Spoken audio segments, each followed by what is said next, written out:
Ciao.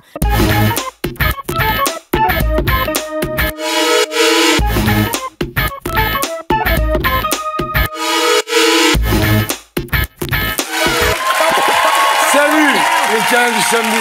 Avec nous ce soir, pour commencer, j'accueille non pas un star académicien, mais un académicien star, Jean-Marie Roire.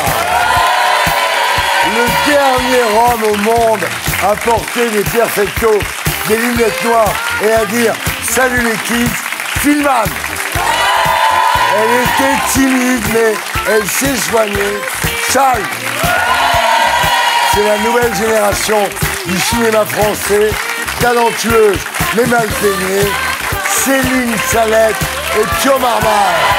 Et aussi la battle, faut-il enfin légaliser le cannabis, les moix d'or, les infos de Viso et Laurent Baffy. 7 milliards de terriens. Et c'est lui que j'ai choisi pour l'Art Review ce soir. J'accueille Jean-Marie Roire.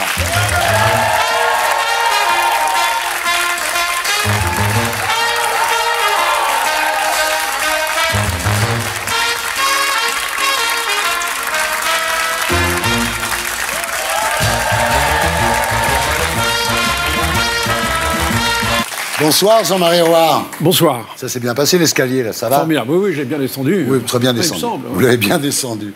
Avant de passer à l'Art Review, le magnéto de Blacko, Serge. 1943, Jean-Marie Roire naît à Neuilly dans une grande famille de peintres et de collectionneurs. Son père est peintre lui aussi, mais malgré son talent, il refuse d'exposer ses toiles. Au contraire, Jean-Marie rêve de gloire, il veut devenir un grand écrivain. Il doit se reprendre à 5 fois pour décrocher le bac, tandis que son premier roman est refusé par une quinzaine d'éditeurs. 1967, Jean-Marie trouve un boulot au Figaro. En 69, la qualité de sa plume est remarquée par le directeur du journal, un certain Jean d'Ormesson. C'est le début de leur amitié. Pourtant, en 74, quand Jean-Marie publie une enquête sur un scandale pétrolier qui fâche les annonceurs du Figaro, Jean d'Ormesson ne prend pas sa défense et Jean-Marie démissionne. Ils resteront 2 ans sans se voir. Jean-Marie publie alors ses premiers romans. En 77, il obtient le prix Interallié, puis en 83, le prix Renaudot. 1986, Jean d'Ormesson obtient le retour de Jean-Marie au Figaro pour diriger le supplément littéraire, un poste d'influence qui lui permet d'être élu à l'Académie en 97. Comme pour le bac, il se sera présenté 5 fois avant d'être admis. C'est bien sûr Jean d'Ormesson qui lui remet l'épée, tandis qu'Omar Haddad se trouve dans la salle. En effet, Jean-Marie est convaincu de l'innocence de ce jardinier marocain, condamné pour avoir tué sa patronne. Il a même publié un livre pour le défendre. Cette conviction qui m'a habité, ce bonheur de rencontrer Omar Haddad et de me rencontrer et de voir que c'était un homme absolument merveilleux. 2003, Jean-Marie est évincé du Figaro littéraire, mais il se recase rapidement à Paris Match, où il poursuit sa carrière d'écrivain journaliste. En 2013, Jean-Marie échappe à un grave accident cardiaque. Son ami Jean d'Ormesson lui envoie alors un petit mot « Ne pars pas avant moi ». Cela deviendra le titre de son nouveau roman autobiographique. En 2017, lors des obsèques de Jean d'Ormesson aux Invalides, Jean-Marie lui rend hommage dans un dernier discours. 2019, fidèle à son ami, Jean-Marie publie le dictionnaire amoureux de Jean d'Ormesson. 500 pages qui font revivre l'écrivain préféré des Français. Voilà pourquoi le meilleur ami de d'Ormesson est ce soir chez Ardisson. Et voilà. Et tout de suite, on passe à la grande interview de la semaine, l'Art Review.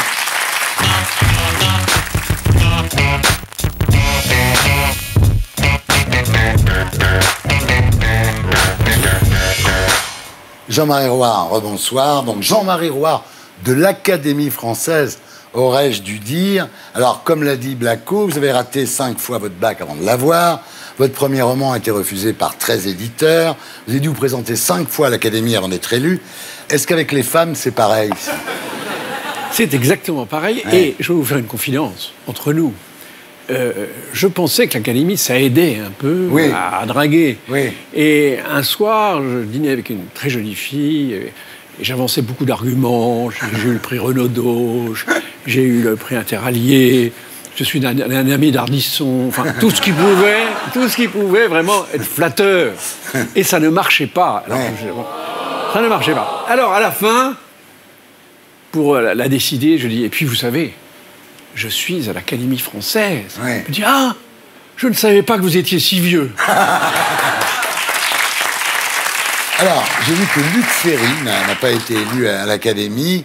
C'était bien la peine, mon cher Luc, de ne pas venir dans cette émission pendant une saison par peur de faire une boulette qui t'aurait coûté l'Académie. Vous avez été pour ou contre Ferry? Écoutez, moi je suis pour tous les candidats. Ah oui? Oui, je suis pour tous les candidats parce que je suis resté un candidat. Comme je suis resté le type qui échouait au bac, oui, c'est vrai. qui voyait ses livres refusés par les éditeurs. J'ai le sentiment d'être du côté des perdants, du côté des vaincus. Et toute ma vie, quand je crée un nouveau livre, j'ai l'impression que c'est le premier livre. Vous savez, je trouve ce qu'il faut que les candidats sachent. On va leur donner un conseil. Oui. Parce qu'il y a certainement beaucoup qui nous écoutent. Oui. Il faut qu'ils sachent, d'une part, que c'est pas une honte d'être battu. Moi, je suis battu 4 fois. Oui. Et Victor Hugo aussi. Et puis ensuite, qu'il faut insister. Parce que c'est comme de l'entrée dans les Marines. On veut voir si les titres tiennent le coup. Voilà. Moi, j'ai tenu le coup. Voilà. Alors, il y a plein de postes vacants à l'Académie. Alors, il y a Solers, évidemment, tout le monde pense à Solers, mais il a dit, mais pourquoi céder à cette comédie sociale? Aucun des écrivains que j'admire n'est à l'Académie. Donc Solers, déjà, lui, ne veut pas y aller, apparemment. Ça, c'est pas sympa. Alors, ouais, c'est pas sympa. Non, mais vous savez, il avait écrit un livre qui s'appelait La théorie des exceptions, où les gens qu'il admirait, c'était Lautréamont, c'était des gens vraiment qui étaient morts à 25 ans. Ouais. Il a une conception des poètes maudits. C'est sûr que les poètes maudits, il y en a eu très peu à l'Académie, mais quasiment pas à l'Académie. Verlaine a eu 0 voix, et Baudelaire, on lui a dit, il vaudrait mieux vous retirer. Donc, si on a une conception de la littérature qui est très doloriste, en fait. Oui. Voilà, subversive, c'est vrai que l'Académie n'est pas faite pour ça. Alors, Houellebecq, vous pensez qu'il peut rentrer à l'Académie française? Écoutez, je pense qu'il aurait pu rentrer. Ouais. Moi, je crois que l'Académie, c'est quand même aussi incarner le grand écrivain, si possible, donc, dans lequel les Français se reconnaissent. C'est une certaine idée de la France, en fait. C'est une certaine idée de la France. Je ne veux pas dire que c'est la voix de la France, mais c'est quand même ça. Oui, quand même.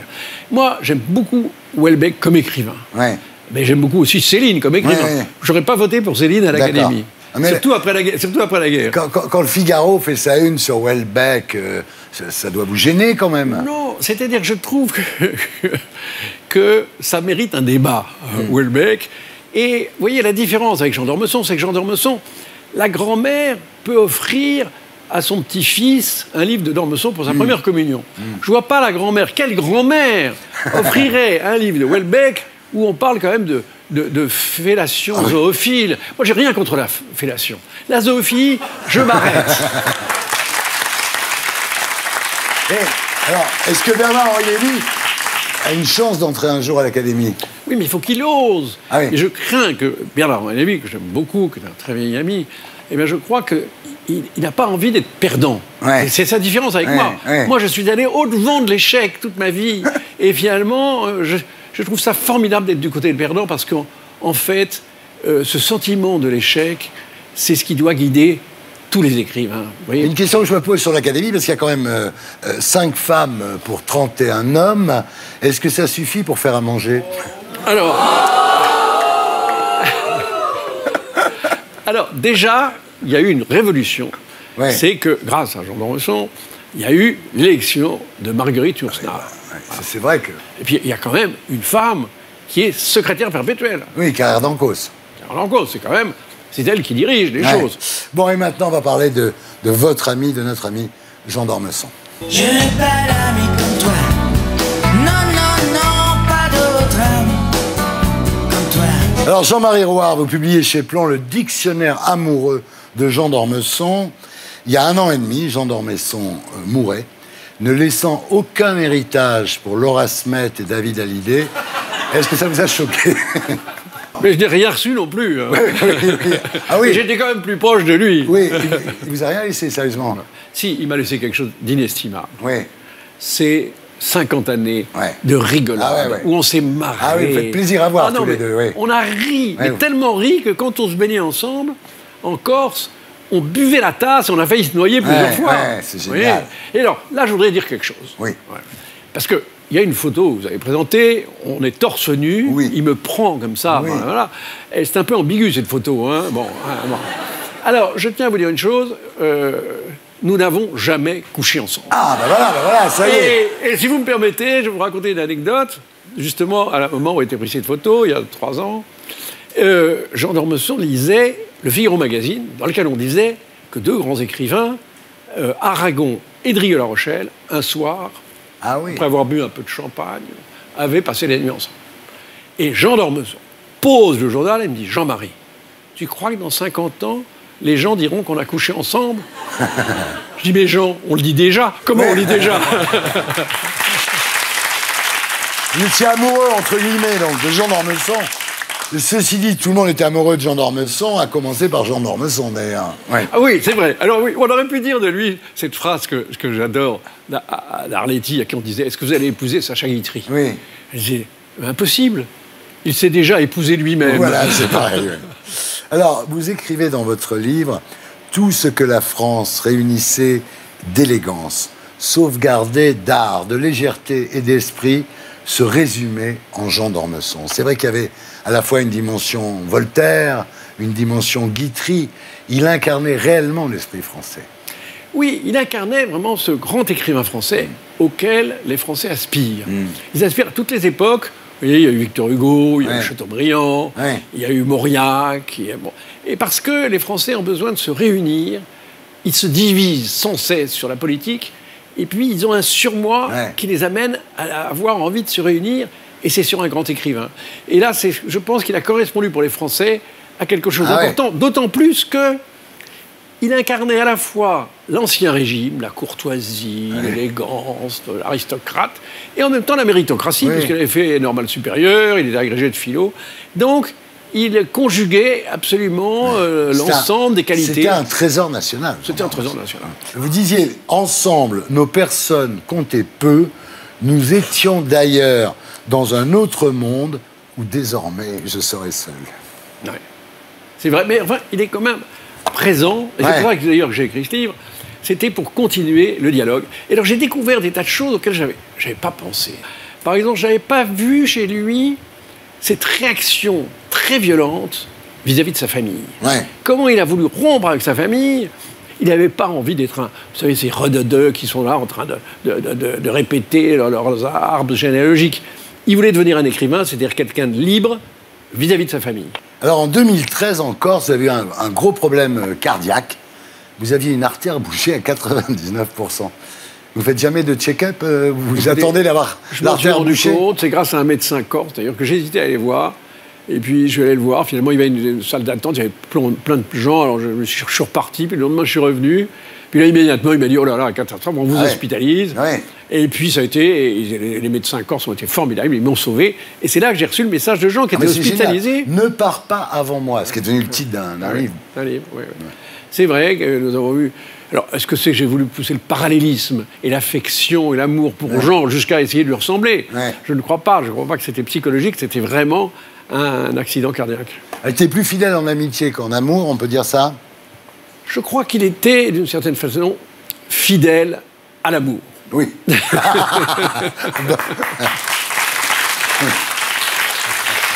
Alors pour lui la fidélité obligatoire, c'était le comble de la mesquinerie quand même. Oui, alors moi je trouve ça, franchement, je n'allais pas lui faire le reproche. Évidemment, ce qu'il y avait d'embêtant, c'est que c'est avec ses copains. Il adorait piquer les filles de ses copains, notamment mes copines. Donc c'était un peu difficile, mais j'ai compris ça dès le départ. Je me suis dit, ou bien je m'embrouille avec lui, ou bien je lui mets mon poing dans la figure. Bon, mais je crois qu'il faut que j'accepte. Donc je me suis dit, au fond, ça dépend des filles ont qu'à refuser. Voilà. Il était du XVIIIe siècle, où le mariage était un contrat. C'était pas, la fidélité n'était pas dans le contrat de mariage. Ce qui était dans le contrat de mariage, c'était l'assistance avec son épouse, c'était ne pas divorcer, c'était s'occuper des enfants. Mais c'était en aucun cas la fidélité amoureuse. Mais sa femme, il lui avait dit, quand elle voulait se marier avec lui, il avait dit « Mais ne te marie pas avec moi ». Non, mais il a été cash. Il a été très franc avec elle. Et elle, on ne veut pas dire qu'elle se plaigne. Vraiment, elle a donné des interviews. Elle dit, en disant « Moi aussi, j'avais des amants », elle a dit. C'est quand même énorme. Après la mort de son mari, elle a dit « Attendez, ne me prenez pas pour une cruche, moi aussi, j'avais des amants ». C'est génial. Mais en même temps, si vous voulez, elle a considéré que moi, je l'ai vu ensemble. Il était d'une courtoisie, d'une gentillesse, d'une délicatesse extrême. Et quelquefois, voilà. En tous les cas, avec vous, il a été extrêmement fidèle. On peut parler de bromance, c'est une vraie bromance, hein. Pas d'homosexualité, vous nous avez expliqué, mais quand même, il y avait quelque chose... Quand vous tenez son épée, il y a quelque chose de... Entre nous, oui. Vous voulez à tout prix me faire dire que nous avons couché ensemble? Non, non. Mais... Alors, il avait très peur donc de mourir le mauvais jour. On regarde Magnéto, Serge. D'abord, un écrivain doit faire attention à tout ce qu'il écrit. Il doit faire attention à tout ce qu'il dit. Et il doit faire attention à la façon dont il meurt. Ouais. Vous savez, c'est très mauvais pour un écrivain de mourir, par exemple, en même temps que Piaf. Oui, c'est ce qui est arrivé à Cocteau, non? Piaf a pris toute la lumière pour elle, et on n'a Ouais. pas parlé beaucoup de Cocteau. Il y a un autre écrivain à qui j'ai succédé à l'Académie, qui est Jules Romain. Ouais. Jules Romain est mort le 14 août. C'est désastreux de mourir Oui, un il 14 faut faire août. attention. Ouais. Parce que le lendemain, 15 août... Tout le monde s'en foutait, oui, oui. absolument. Ouais. Ce qui est extraordinaire, c'est qu'il est mort quelques heures avant Johnny Hallyday. C'est-à-dire qu'au-dessus de lui, il y avait Johnny Hallyday, effectivement. Oui, mais on ne peut pas dire qu'il en est pâti, parce que franchement, il a eu quasiment des obsèques nationales. C'est vrai. Le président de la République est venu poser un crayon sur son oui, cercueil. c'est magnifique. Vraiment, on peut dire. Et puis, les journaux, enfin, vraiment, il a eu une mort un peu à la Victor Hugo. Oui, c'est vrai. Voilà, sauf C'est qu'il vrai. n'y a pas eu cette copulation générale comme au moment des obsèques de Victor Hugo.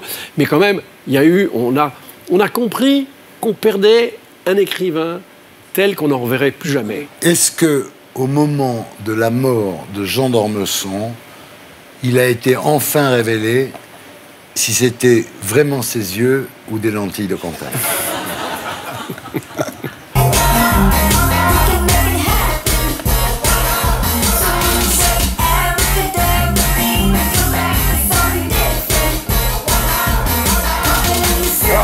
Il y a peut-être une dernière chose, là, j'en parle à ma femme, j'y repense, c'est la question Colombo.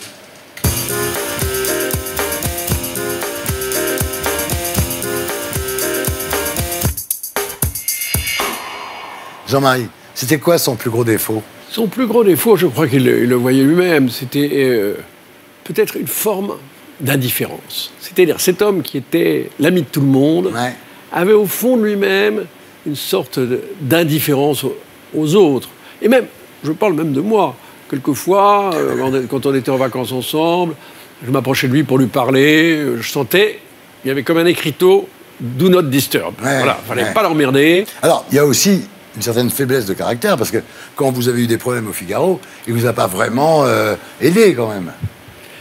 Non, parce que c'était pas un homme, si vous voulez, qui voulait se battre. Et puis j'avais un problème, c'est que j'avais une grande querelle avec Raymond Aron. Et Jean me disait, écoute, tu ne vas pas me dire que tu es plus intelligent que Raymond Aron. Ah oui, Je d'accord. dis, non, c'est vrai, Il y avait mais j'ai une raison. hiérarchie. Et Aron a tort. Et c'est ce qui s'est prouvé par la suite. Non, mais en même temps, si vous voulez, il a été tellement sympa après, il Ouais. s'en est voulu, il m'a aidé à revenir D'accord. au Figaro. Non, Et je alors, ne peux pas lui reprocher. Sur le plan de l'amitié, il était très, très, très fidèle et très... Il avait des colères contre les journalistes du Figaro. Oh. Et alors, il y a une colère très intéressante, c'est le jour où vous disiez que Marie-Antoinette avait une aventure avec Fersen, et il s'est énervé en disant « Mais comment pouvez-vous dire ça? C'est génial !» Je l'avais lu dans Stéphane Zweig, enfin, c'est une banalité. Et il s'est mis dans une colère noire. Et le lendemain, il est venu me voir, il me dit, tu sais, c'est curieux, je me suis beaucoup énervé hier soir, mais j'avais dit exactement la même chose à mon père, qui s'était énervé de la même façon. Ah ben voilà. Et j'ai dit, et en plus, vous ne croyez pas à la psychanalyse. Jean-Marie Roy, merci beaucoup d'avoir été avec nous. On se retrouve après la pub pour les terriens du samedi. À tout de suite. Alors, ton anniversaire s'est passé comment? Bah, c'était génial. Bah, tu sais bien, tu es venu. Ouais. Et merci pour ton cadeau, hein, franchement. La beauté de cette fille. Normal. Tu lui as pas sauté dessus bêtement, j'imagine. Ah bah, c'était payé, moi. Moi, j'ai ouvert mon cadeau. Hein. Et vous êtes revus après? Bah, on va se revoir Ouais. à son mariage. C'est ta fille, non?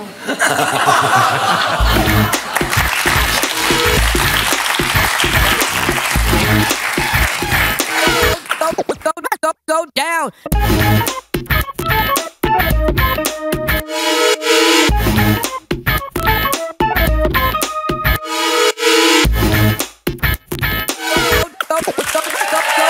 Salut les terriens du samedi. bienvenue dans l'émission qui vous aide à vous faire votre panthéon avec Laurent Baffy. Et j'accueille Yann Moix.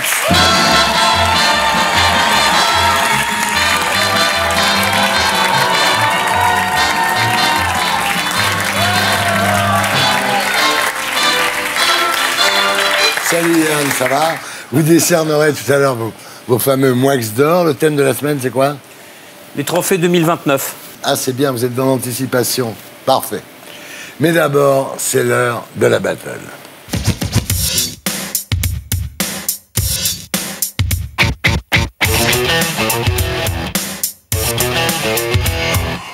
Battle de ce soir, faut-il enfin légaliser le cannabis? Avec Jean Constantin, William Lowenstein, Gérald Kierzek et Norman Doschny.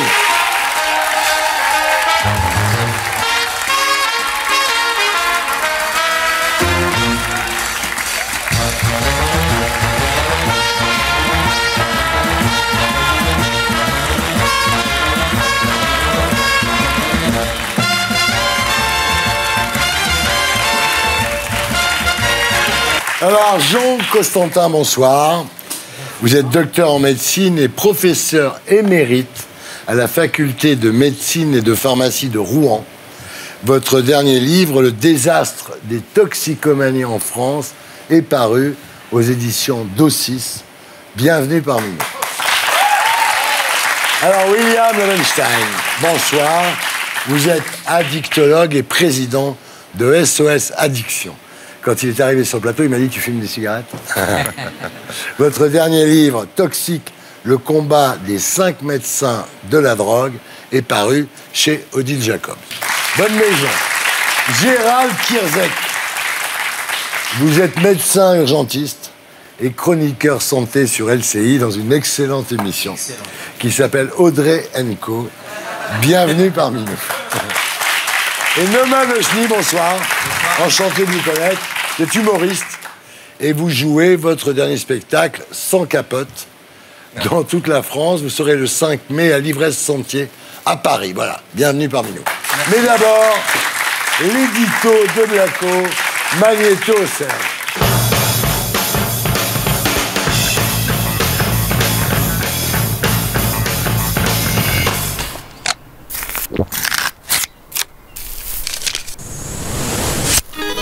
Mieux vaut ne pas fumer de cannabis. Ça encrasse les poumons comme la cigarette et ça détraque le cerveau comme l'alcool. La seule différence, c'est que fumer des clopes et picoler, c'est légal, tandis que fumer un joint, ça peut valoir jusqu'à 1 an de prison.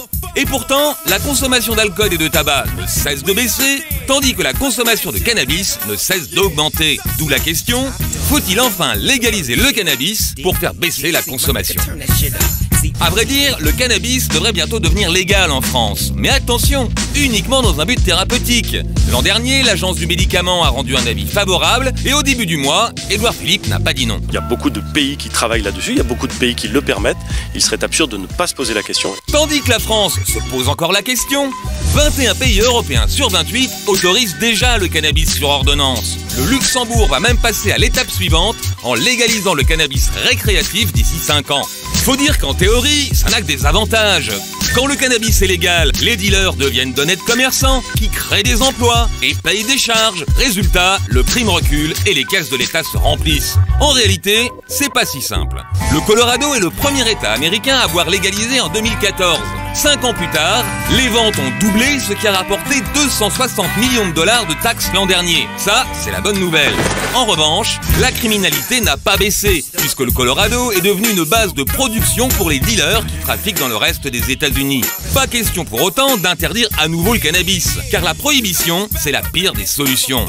La preuve, en France, selon la loi, celui qui a fumé un joint mérite 1 an de prison. Alors sachant que 17 millions de Français ont déjà essayé, ça veut donc dire qu'un quart du pays mérite de finir en prison. Alors quand une loi est devenue totalement inapplicable, est-ce que le mieux, ce ne serait pas de la supprimer ? C'était l'édito de Blaco, mise en image de Julien Grappe.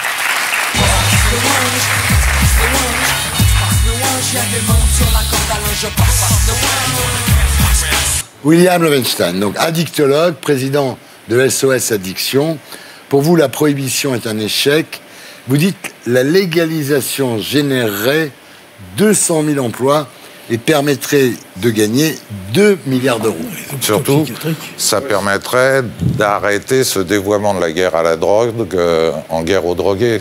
Pour le médecin que je suis, avoir quelqu'un qui consomme une substance psychoactive considérée comme un criminel, j'ai toujours pas compris quel était le raisonnement de base. Ouais.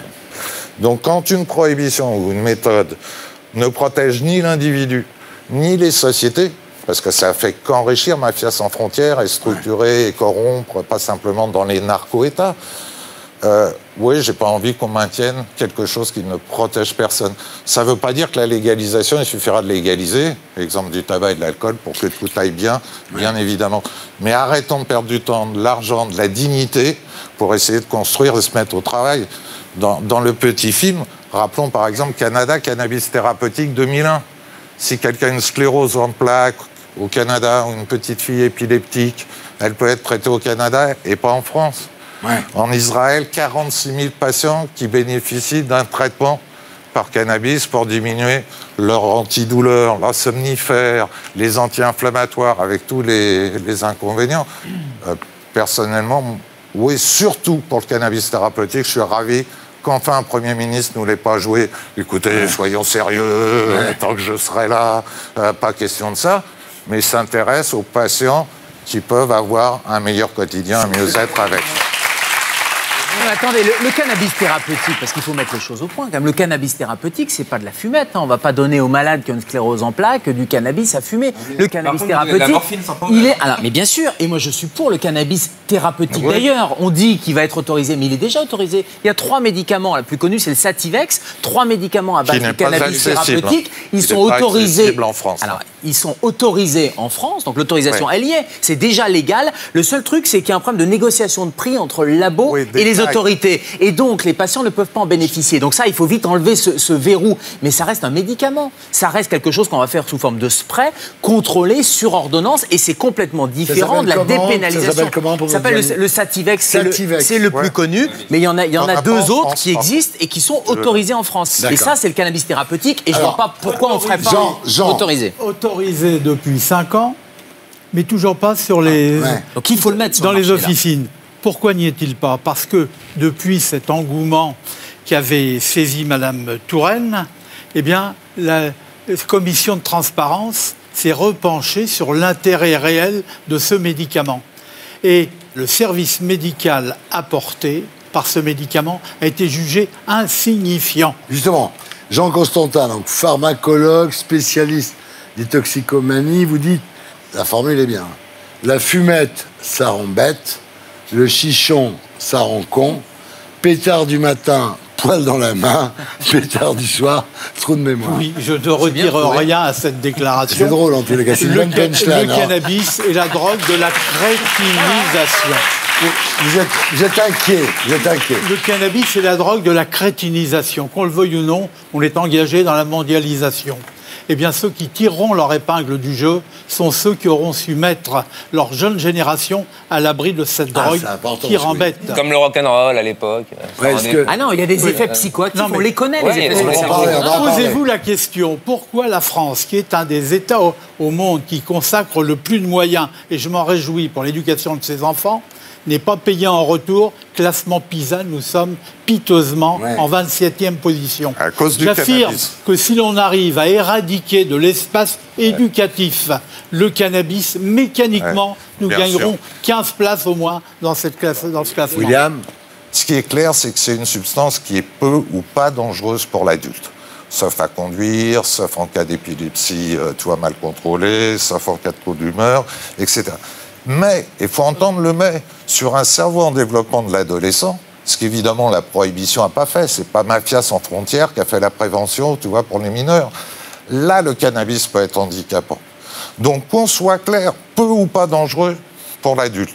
Mais adolescent, on se mobilise sur ce qui fait vraiment protection.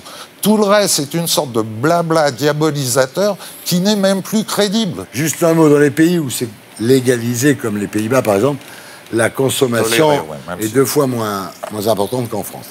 Mais il y a la pédagogie qui va avec. Voilà. Si cette pédagogie est faite par des médecins qui se disent addictologues et qui disent c'est bon pour tous, c'est bon pour tous, effectivement. C'est vraiment pas ce que j'ai dit. Et d'ailleurs, l'Observatoire européen des drogues et toxicomanie vient de tirer un carton rouge à la France en disant mais ne vous étonnez pas de vos consommations de cannabis. Vous êtes extraordinairement défaillant s'agissant de la pédagogie indispensable. Heureusement qu'il reste des chromosomes pour sauver la planète. Bon, déjà, c'est pas parce que vous êtes professeur que vous avez raison. Par exemple, j'ai vu que vous disiez que le THC était addictif.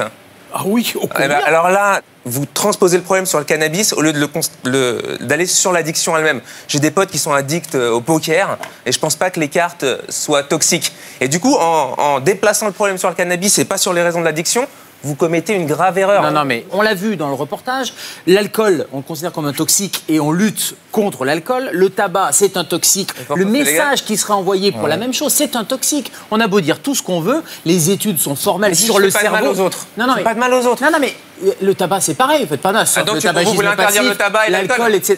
Non, mais on lutte contre. Le message qui sera envoyé en disant, écoutez, on peut légaliser et ouvrir le débat. On dépénalise, ça serait un message envoyé à la cible la plus précaire et la plus fragile, c'est-à-dire les ados, un très mauvais message. Gérald Kierzek, donc, médecin urgentiste, est-ce que, quand vous êtes aux urgences, vous voyez arriver des mecs défoncés au shit, dans des attitudes paranoïaques, délirantes, etc. Et exactement. C'est-à-dire qu'avant-hier, de garde aux urgences, 2 patients vus par le psychiatre, décompensation, ce qu'on appelle des bouffées délirantes aiguës, qui sont dans un délire. Alors, peut-être qu'ils l'auraient fait à un moment dans leur vie, et peut-être pas. Sauf que là, il se trouve que le point commun, et toutes les études disent la même chose, c'est qu'ils sont de gros fumeurs de cannabis. Deuxième patientèle qu'on a aux urgences, quand même, c'est les accidents de la route. C'est-à-dire que c'est des gens qui arrivent, et maintenant, c'est testé systématiquement par les forces de l'ordre, c'est des gens qui sont sous l'emprise, non pas de l'alcool, non pas du tabac, non pas des médicaments, qui sont d'autres facteurs qui peuvent être accidentogènes, mais qui sont sous emprise du cannabis. Article du Washington Post, 2 ans après ont des risques d'accident. C'est un article du Washington Post, c'est facilement vérifiable. Ils atteignent leur taux record en termes de baisse des accidents mortels sur les autoroutes. C'est vérifiable. C'est article du mois d'août 2014, 2 ans après la légalisation du cannabis. Noman Osnin, vous êtes humoriste et pro-légalisation. Et dans vos spectacles, vous en parlez beaucoup. On regarde à quoi ça ressemble, Magnéto. C'est sympa, ça.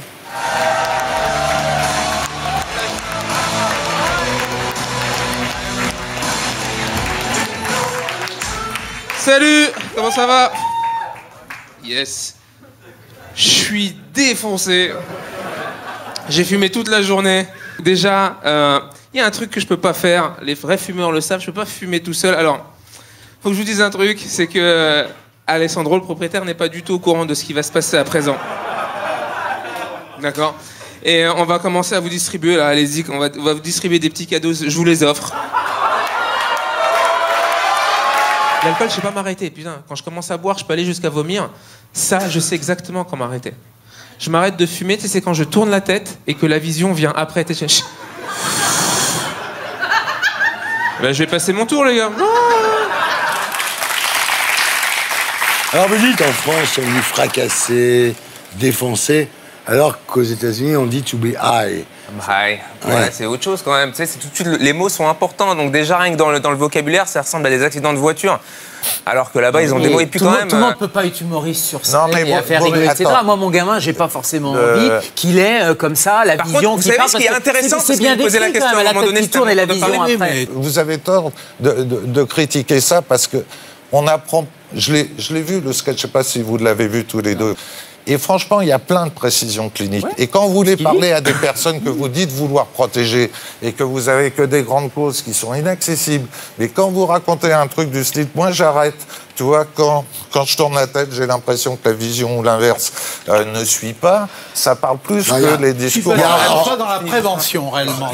Déjà, il y a plusieurs choses. Ce qui est dingue sur ce spectacle, déjà, si on parle de l'influence que ça peut avoir, je ne pouvais pas faire de pub. Donc ça a été vraiment en mode réseau social, etc. Heureusement que ça existe, parce qu'il y avait un joint sur l'affiche. Alors qu'on voit des guns partout.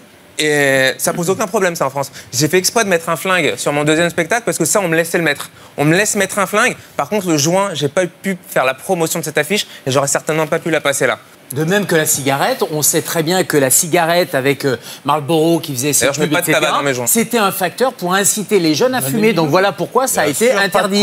Pareil avec la loi E20 pour l'alcool. Donc c'est pour ça que il y a eu les flingues, oui. Non mais il y a eu les flingues. C'est pas parce que les flingues sont autorisées, il faudrait peut-être les interdire sur les affiches. Juste sur l'histoire de l'interdiction. Pourquoi les créatifs, les artistes et même les ados veulent braver l'interdit? Parce que ça fait partie justement de leur adolescence de se construire contre l'opposition. Si vous légalisez, ils vont aller chercher un autre interdit et ils vont monter à un niveau supplémentaire de la cocaïne ou de l'héroïne ou autre chose. Et il est là le problème. Tu sais, moi, une fois, c'était l'époque où Séguéla avait fait sa campagne « La drogue, c'est de la merde ». Moi, je me souviens, c'était ma première télé, c'était chez Denisot. Il me dit « Qu'est-ce que vous en pensez ?» Je me dis « C'est complètement ridicule. Personne n'a jamais payé 120 cusses un gramme de merde. Donc c'est pas de la merde. Si vous dites aux enfants que c'est de la merde, le jour où ils vont goûter, ils vont dire non, c'est pas de la merde. Donc dites la vérité. Tu sais, on a fait un débat il y a 15 jours sur l'alcool. Faut-il boire un verre? Pas de, je connais ta théorie là-dessus, même pas un verre, etc. Et puis Yann a dit, mais attendez, et c'est là où je l'aime, il a dit, mais attendez, si on a envie de se supprimer, on peut se supprimer. Qu'est-ce que c'est cet hygiénisme qui nous impose des styles de vie? D'accord, mais la société, donc la loi, n'est pas là pour aller montrer le suicide mode d'emploi. On sait, vous êtes d'accord, ça, je fais pas l'apologie de la drogue, c'est pas mon rôle, mais on sait quand même ce que ça a apporté à la musique, au cinéma, à la littérature. Est-ce que vous croyez que les plus grands artistes ont forcément eu recours aux drogues? Non. Les Beatles, les Rolling Stones... les Beatles sans la drogue, ça serait les formats. Et à la limite, c'est leur problème individuel, c'est leur problème. William, le tabac et l'alcool qui tuent 120 000 personnes en France, tu vois, 35 fois la sécurité routière. Ils ont été lancés sur le marché dans notre pays, légalisés, sans qu'il y ait la moindre prévention. Là, on a une période historique, surtout avec les expériences étrangères. Les États-Unis, c'est quand même un laboratoire à ciel ouvert d'un État à l'autre. Au Canada, il y a des tonnes de choses. Les Canadiens ne sont pas nettement plus irresponsables que nous, pauvres petits Français. Et de regarder comment réguler, au contraire du tabac et de l'alcool, qui ont été promus, y compris par des médecins, tu vois, pour ne pas avoir ces soucis. C'est-à-dire que plus que combattre les consommations, ce qui ne marche pas, c'est de combattre les conséquences des substances. C'est-à-dire que tes crises de panique auxquelles tu assistes, si on remonte l'histoire, pourquoi? Parce que tu as un THC qui est de plus en plus élevé. D'accord? Et là, tu vas avoir deux choses. Aussi bien dans le système mafieux que dans le système libéral, c'est-à-dire une sorte de course marketing. Aux États-Unis, tu commences à avoir des produits qui sont à 70%, 90% de THC. C'est délirant. Tu vois qu'en libéral, je souhaite absolument pas ça. Mais à Grenoble, en ce moment, tu as une tombola organisée par les dealers pour récompenser leurs clients. Donc pour l'instant, on n'a pas à choisir entre le noir et le blanc, ni à s'engueuler. On a à choisir entre le gris et le moins gris. Et manifestement, vu les résultats de cette prohibition, je veux qu'on change une équipe qui perd depuis 50 ans. Mais le message est terrible de dire à des gamins, allez-y, c'est légal. Je ne dis pas ça, je ne dis pas ça, je te dis le contraire. C'est-à-dire quelque chose qui dise à l'adulte, voilà ce que vous pouvez faire sans danger, comme pour l'alcool. Par contre, réunissons-nous pour que les adolescents ne fument pas ou fument le plus tard possible. Et maintenant, mesdames, messieurs, la conclusion de Monsieur Moix. La première remarque que je ferais, c'est que le cannabis est légal en France. J'ai habité 18 ans porte de Clignancourt, les flics étaient là au milieu de la fumée et personne parmi eux ne se serait permis d'intervenir. Et ça sentait le shit, mais partout dans mon immeuble. Mais les flics traversaient le nuage de fumée pour venir voir des dégâts des eaux. Personne n'aurait pensé pouvoir interdire cette chose. C'est la première remarque. Ouais. La deuxième, c'est que vous dites que ça rend les gens bêtes. Je trouve que l'enfer, précisément, c'est qu'il y a trop de gens intelligents sur la planète. On en souffre. Sartre disait l'enfer, c'est les autres. On a tous la même intelligence. Au bout d'un moment, ça devient insupportable. La troisième chose, il y a eu des adolescents, effectivement, dans toute l'histoire de la littérature. Je pense notamment aux grands jeux. Roger Gilbert-Lecomte, René Daumal et Roger Vaillant, qui prenaient pas du shit. Ils prenaient du tétrachlorure de carbone qu'ils mélangeaient avec des pelures d'orange, qu'ils mélangeaient avec de l'opium. Ils voulaient voir s'il y avait autre chose quelque part. Et j'en reviens à ce que j'avais dit sur l'alcool. Car, effectivement, quand les jeunes fument, je dis pas que c'est bien pour leur santé, mais précisément, qu'est-ce qu'ils disent? Je suis défoncé, je suis déchiré, je suis fracassé. Ça veut dire que, et c'est là que le débat est biaisé, ils ont compris que c'était mauvais pour eux. Et c'est ça que vous ne voulez pas admettre et reconnaître. Il y a, dans la liberté individuelle, une espèce de volupté à se détruire. On est high parce que on se détruit, parce que on se déchire. Et peut-être, puisque la morale et les discours scientifiques sont totalement opaques pour ces gens-là, ils veulent peut-être effectivement fuir une société dans laquelle le mot joint est remplacé par le mot zatifex. Et voilà. Les voluptueuses, voluptueuses. Jean Constantin, merci monsieur, merci d'avoir été avec nous. William Lowenstein, merci d'avoir été avec nous. Gérald Kierzek, merci d'avoir été avec nous. Ravi de t'avoir connu. À bientôt, j'espère.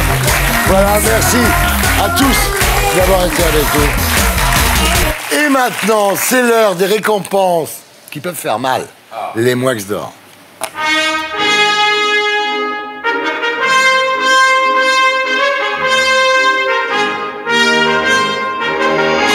Alors un Moix d'or exceptionnel, un Moix d'or spécial 2029. Oui, je me suis demandé ce qui se passerait à l'époque. Ouais. Par exemple, qui viserait l'Élysée en 2029 Ouais. Il y aura 3 candidats, je pense. Marion Maréchal Le Pen, alias Maréchal la voilà, car comme disait Françoise Sagan, on ne sait jamais ce que le passé nous réserve. Laurent Wauquiez, la parka rouge en gilet jaune, parce qu'en France, hélas, le pitre est toujours sûr. Jean-Luc Mélenchon, l'insoumis que la République enfile quand elle n'a plus rien à se mettre.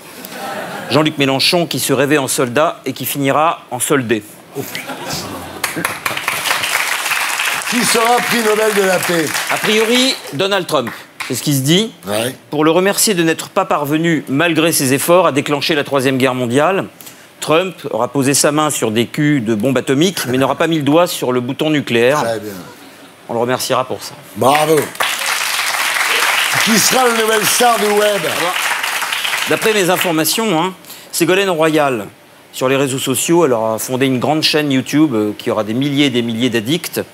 C'est étrange car Ségolène, c'est vraiment Notre-Dame, mais ce n'est pas du tout une flèche. Qui entrera à l'Académie française en 2029? Marc Lévy. C'est de source sûre, ça. C'est Jean-Marie Roire qui me l'a dit tout à l'heure. Marc Lévy, le Proust des Twittos, le Zola des cagoles, le Hugo des Starbucks, le Rimbaud des grandes surfaces, a été accueilli par des malentendants sur un malentendu. C'était Lévy Bernard-Henri, en fait, qui devait entrer. Marc Lévy a accepté la distinction parce qu'il a confondu les 40 avec le CAC 40. Il faut dire que ce n'est pas n'importe qui, Marc Lévy. C'est comme son maître Paolo Coelho, un alchimiste dans son genre. Il aura réussi à transformer les lettres en chiffres et à réduire ses lecteurs à une multitude de zéros. Comme sur ses chèques. Et le prix Goncourt, c'est qui? Décerné à M. Pokora pour son autobiographie. Moi, Mathieu P., 40 ans, drogué, prostitué, dédié à la mémoire de Claude François, à lire dans sa salle de bain. Et le César d'honneur a été attribué à Kev Adams, mon cher Laurent. Bah voilà, enfin. Oui. Kev Adams, ex-vieux jeune devenu jeune vieux Kakoshim, cadru teenager branlant, idole des masturbateurs qui jadis faisait chanter les prépubères âgés et qui à présent fait la joie des jeunes ménopausés. Il plagie aujourd'hui Gad Elmaleh, qui lui-même plagie Jerry Seinfeld. Kev Adams, qui aurait pu inventer l'eau qui ne mouille pas, le soleil qui ne brûle jamais, le livre qui ne s'ouvre pas, la nuit qui ne tombe pas, le désert surpeuplé, la guerre qui ne fait pas de mort, l'incendie qui ne fait pas de dégâts, ou l'âge qui ne fait pas vieillir, mais non. Il a préféré inventer l'humour qui ne fait pas rire. Quand on va voir un de ses spectacles, on pense à la phrase de Groucho Marx « J'ai passé une excellente soirée, mais c'était pas celle-là. » C'est gens qui l'aiment bien. Et qui gagne un Molière en 2029? Gad Elmaleh pour son spectacle Copier-coller. C'est l'histoire d'un plagiaire frappé d'Alzheimer qui pompe ses propres spectacles. Oh là. Qui est président des États-Unis? Kanye West, qui cumule 2 particularités, la couleur d'Obama et le quotient intellectuel de Donald Trump. Et qui est maire de Paris? Toujours Anne Hidalgo. Ah oui, Anne Hidalgo, oui. Alors, en 2029, à Paris, il n'y a plus de voitures, il y a seulement des trottinettes, des poubelles renversées, des vitrines cassées, des cathédrales en flammes et des rats. Oh là là là là.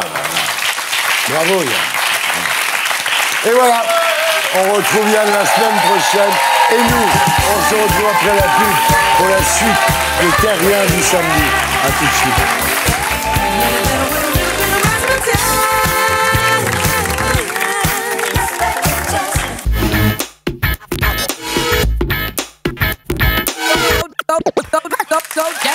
Rebonsoir, les Terriens du samedi, re-bienvenue dans l'émission qui vous aide à faire votre panthéon en compagnie de Laurent Baffie.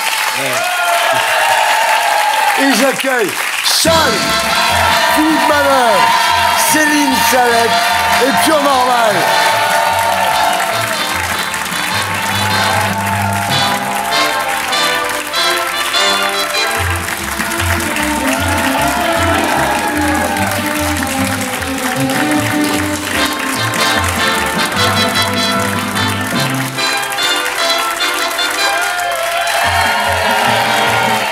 Bonsoir à tous les quatre. Bonsoir. Alors, on va commencer avec vous, Philippe Manœuvre. Comment va Mick Jagger? Ça va mieux. Ah ouais? Oui, on est très rassurés. En plus, la tournée n'a pas été annulée, elle a été juste reportée. Donc, on attend des nouvelles dates. Ouais, il va mieux. Il avait quoi au cœur exactement? Il avait un problème dans une valve. Le cœur, c'est des valves. Hein, il y a 4 valves et il y en avait une qui allait plus du tout. Quoi. Pas donc, que. Sa flèche s'est effondrée aussi. Non, sa flèche va très bien. Sa flèche est toujours en flamme, Mick Jagger. Nouvel album à la fin de l'année? Ah oui, j'espère. Ouais. Enfin là, je sais pas, ça va peut-être tout ralentir. Je ne sais pas quand Mick va pouvoir rechanter. Toute la nation stonienne est fébrile. Ouais. Mais il travaille sur un album. Alors vous êtes très très fan. Hein. Vous portez même des chaussettes Rolling Stones. Aujourd'hui. C'est un petit peu le Karl Lagerfeld du rock'n'roll. Vous portez des lunettes de soleil, on comprend rien à ce que vous dites.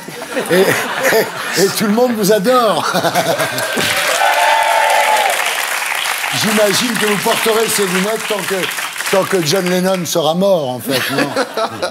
Voilà, dans mon cercueil, je les aurai. Bah oui, voilà. J'imagine, oui. Vous avez 64 ans. Ouais. Will you still need me? Will you still feed me? When I'm 64. Il n'y a que les vieux qui peuvent comprendre, c'est une chanson des Beatles. À l'époque, toute notre génération disait « Faites jamais confiance à un mec qui a plus de 30 ans. Oui, c'est ça. J'espère mourir avant d'avoir 27 ans. » Oui, c'est ça. Déjà, Sauchon, j'ai 10 ans, ça me paraissait tellement... Alors, nous parlerons du concert Rockin' Thousand, comment on dit? Rockin' Mill, le 29 juin 2019 au Stade de France. C'est-à-dire, t'as 1000 mecs qui vont jouer au Stade de France. Ça va être assez extraordinaire.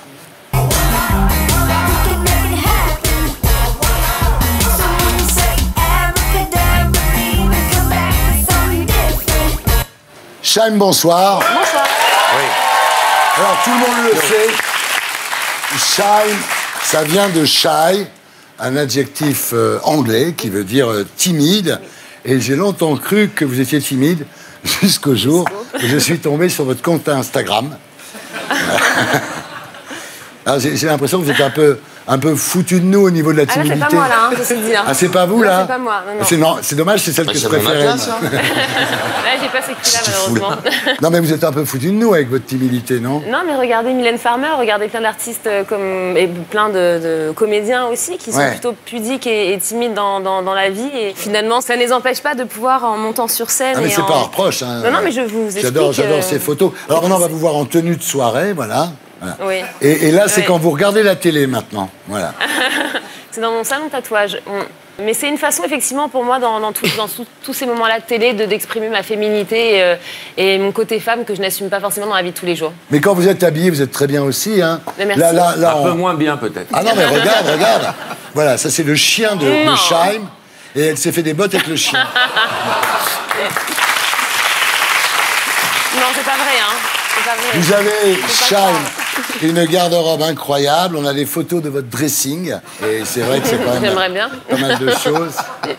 Et puis après, ça, c'est juste pour les chaussures, là. Non, mais ce qu'il faut dire, c'est que je suis Cendrillon. Hein. Ce que je porte là maintenant, dans une heure, c'est terminé. C'est très beau. Ça retourne au styliste. J'adore le Prince de Galles, le pied de poule, tout ça.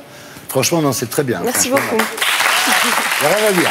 Alors, nous parlerons de Agapé, votre nouvel album actuellement disponible, et de votre tournée dans toute la France en juin, jusqu'au Dôme de Paris, au Palais des Sports, le 22 juin. Voilà.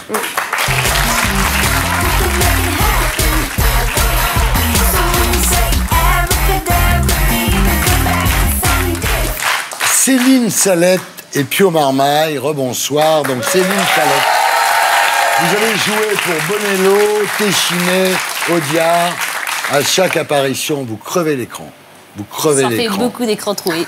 Ah non, mais sérieusement, vous pouvez tout jouer, de la bonne sœur de Ici-Bas en 2012 à la détective lesbienne trash de Vernon Subutex, la nouvelle série de Canal Création Originale. Et dans Vernon Subutex, on a même dit que vous volez la vedette à Romain Duris. C'est emmerdant, ça, par rapport à lui, non? Non, je crois pas du tout. C'est lié au personnage. Le personnage de la hyène, c'est un personnage qui est hyper viril et dominant. Et je crois que les gens adorent les dominants. On regarde à quoi ça ressemble. Magnéto, Serge. Moi, c'est Anaïs, enchantée. La hyène. Pour 500 €, je démolis un film. Pour le double, je pourrais une réputation. Puis si t'as vraiment de l'argent, je peux vraiment ruiner la vie de quelqu'un. Je suis une sorte de dieu 2.0. Nouvelle création originale Canal+. Y a rien de tel que la violence pour bien communiquer. Vernon Subutex. Tu es au courant, toi, Vernon Subutex, des Pentes? T'as passé quelques années avec elle, quand même. Oui, on a été quelques années ensemble. Et on dit même que tu as inspiré Vernon Subutex. Là, ça, c'est... Ouais, je ne suis ni Madame Bovary, ni Vernon Subutex. Mais il doit y avoir des... Oui, je suppose que quand on habite 4 ans avec quelqu'un, on observe certains traits, certaines habitudes, comme de manger du fromage debout dans le frigo, peut-être, des trucs comme ça, mais... Honnêtement, j'adore cette série. Je suis très content de rencontrer la hyène. Franchement, j'adore. C'est vrai que c'est une très bonne série. Alors, Pio Marmaille. Bonsoir.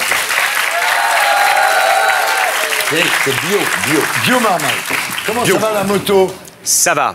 Vous êtes toujours dans la moto? Moitié, ouais. Mezzo. Ça dépend. Parce que je me souviens, vous aviez un garage. Vous avez toujours le garage? Ouais, j'ai un plus grand. À Aubervilliers, donc Paris dernière, on l'avait visité. On regarde Magnéto, Serge. Ça, c'est ma moto de tous les jours. Ça, c'est une Harley, un 1200, un Sport, qui a été préparé, que j'ai récupéré chez Art of Racer à Strasbourg, à l'ancienne qui est potamment préparateur, et qu'on a refait entièrement. Donc, je te passe tous les détails. Le jour au lendemain, le nouveau Andy, toi. Alors on dit quoi?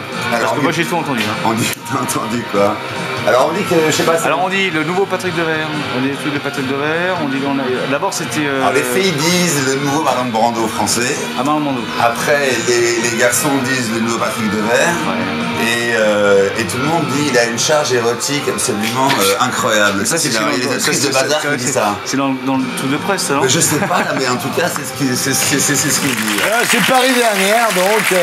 Alors, dommage que vous n'ayez plus la barbe parce que ça vous donnait un côté Jon Snow, le mec de Game of Thrones. Ouais. Alors, Céline et Pio, vous êtes ici pour un film réalisé par Audrey Diwan, donc qui s'appelle Mais vous êtes fous.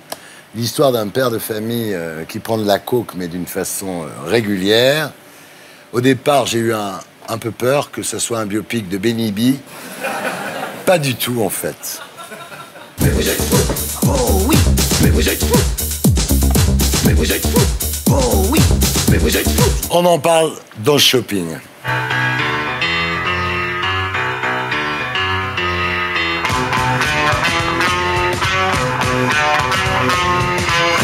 Alors, Céline Salette et Pio Marmaille, rebonsoir. Vous êtes donc ici ce soir pour Mais vous êtes fous d'Audrey Diwan. Alors, le pitch.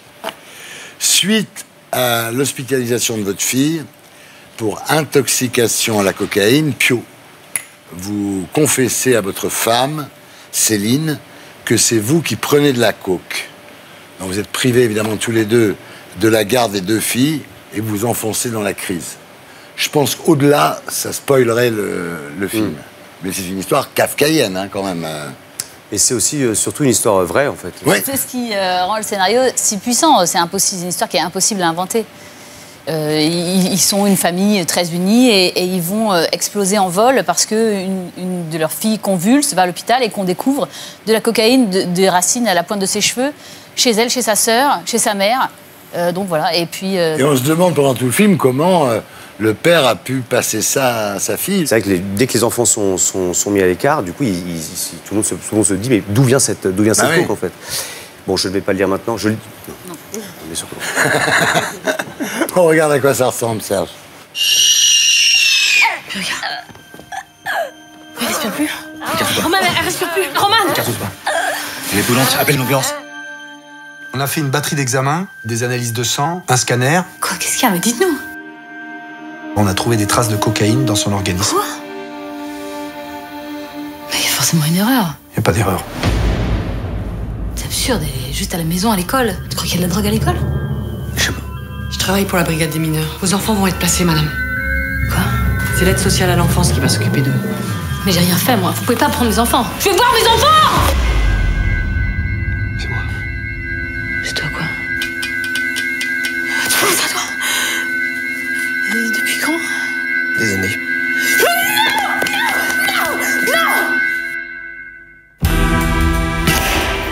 Sérieux, monsieur Clémenti. Je les ai pas drogués. Destitution des droits parentaux, prison ferme. Alors on leur dit quoi? Il faut qu'on trouve l'explication. C'est peut-être passé par l'air.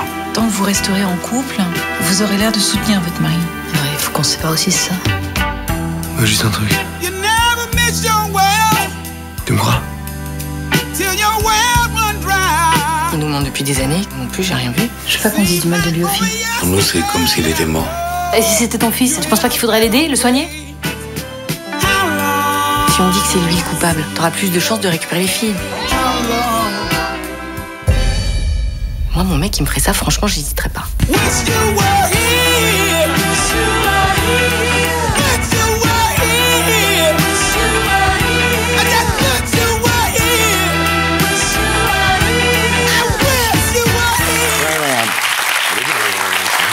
C'est assez prenant, assez violent.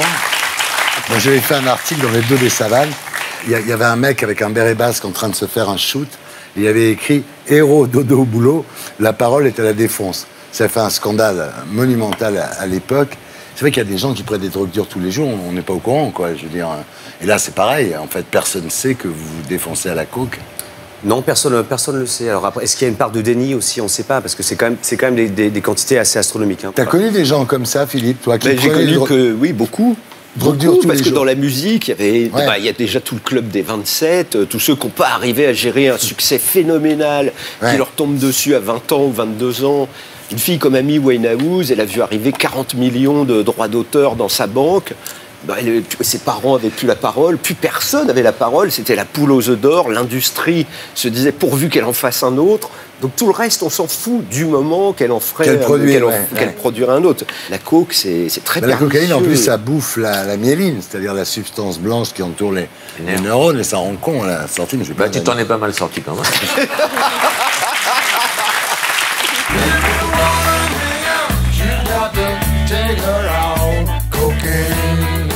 Pour toi.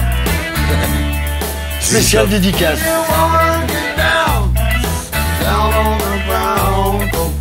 Alors Céline, le grand public vous a découvert dans Les Revenants sur Canal en 2012. Il y a eu aussi Sofia Coppola, Jacques Audiard, André Téchiné, Tony Gatliff, Costa Gavras. Est-ce que ce succès est dû à votre regard? Regardez-moi. Ah oui. Qu'est-ce qui vous a pensé, Thierry? Vous dites c'est paradoxal parce qu'en fait, je suis quelqu'un de très joyeux. J'adore faire rire. Les scripts de comédie n'arrivent pas jusqu'à moi. C'est fini. Ça y est, ça arrive maintenant. Ah, ça y est? Ouais. Est-ce que là, vous pourriez, par exemple, nous faire un chant péruvien? Oui.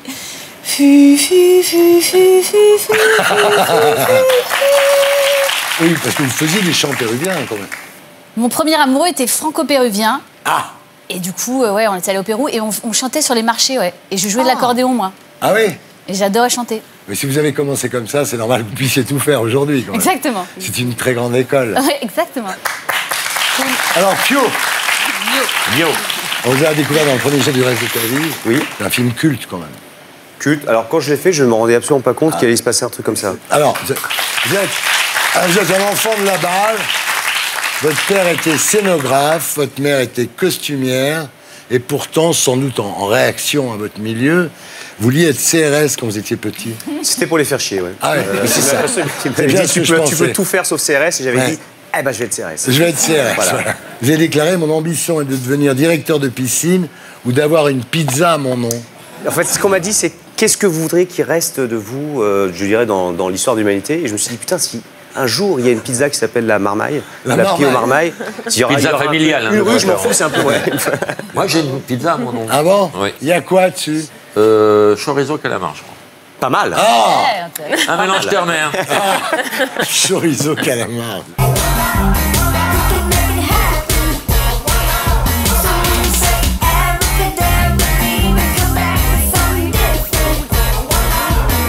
maintenant, vous l'avez sur le bout de la langue, c'est le blind test.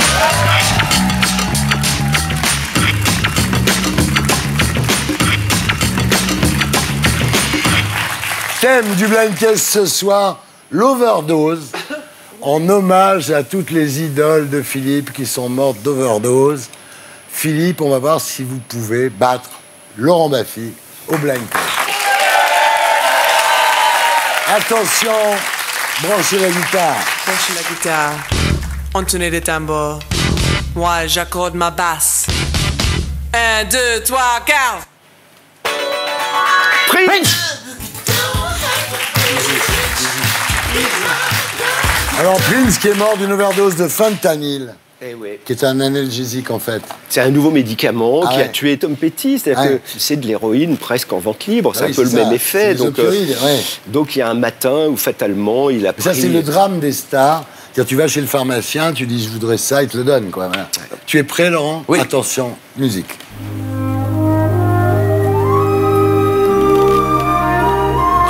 Ah oui. Lisa Minnelli? Non, c'est la mère Over the Rainbow. Judy Garland. Elle est morte d'overdose. Oui. Overdose de barbiturique. Attention, musique. Jimi Hendrix. Oui, il l'a eu. Non, mais il a un entraînement remarquable, ma fille.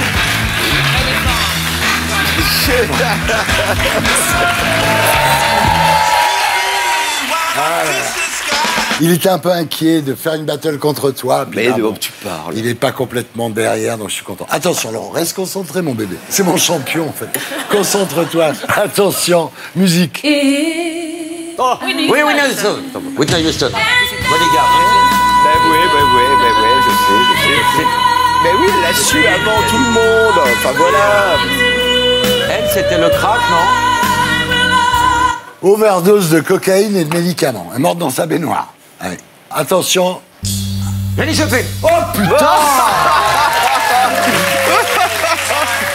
Ouais. Overdose d'héroïne.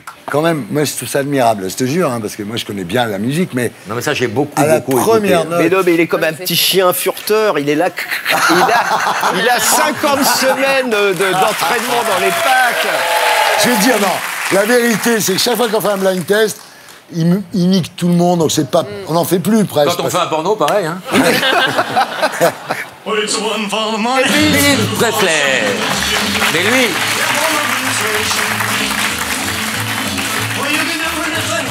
Enfin, ça se discute. Oui, s'il est mort. S'il est mort. Est-ce qu'il est vrai c'est vrai qu'il est mort en faisant caca? C'est un peu ce qu'on dit. On l'a retrouvé dans ses toilettes. Voilà, il a eu une attaque cardiaque sur les toilettes. Attention. Laurent? Prêt. Sidney Church. Oh putain, bravo. Ah ouais. Oh la tête.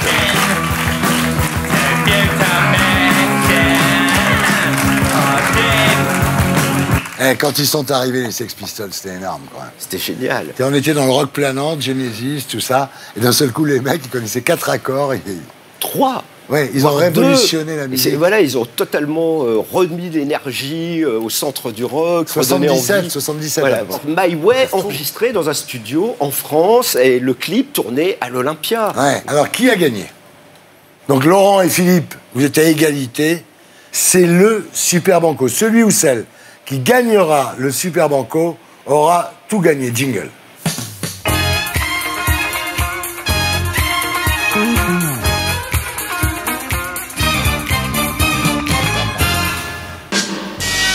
Jim Morrison. Ouais, les deux.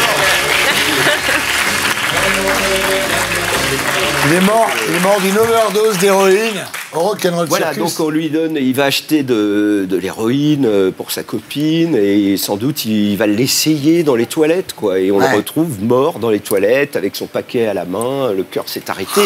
Et là, le patron du Rock'n'Roll Circus, Sam Bernett, extrêmement embêté parce que trouver le chanteur des Doors mort dans tes toilettes à l'époque, c'est la fermeture totale, le scandale, etc., etc.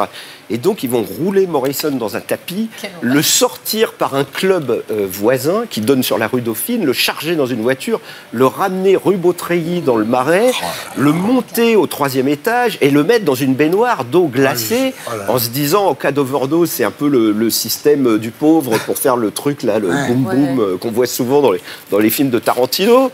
Et donc c'était fort et désespéré et Morrison reste mort, voilà. Et là ils appellent Agnès Varda qui va maquiller toute cette histoire avec le médecin de famille. C'est Agnès qui avait réglé tout ça. C'est incroyable. Ce manœuvre, je l'adore. Hein. Non, mais elle m'avait raconté toute l'histoire. Elle m'avait raconté toute cette histoire. Et puis après, beaucoup de journalistes lui disaient Agnès, vous pouvez nous raconter ça? Elle disait j'ai tout dit à Philippe Manœuvre, allez le voir. On se retrouve après la pub pour les câlins du samedi. À tout de suite. Purement Live, merci d'avoir été avec nous. Portez-vous bien. À bientôt.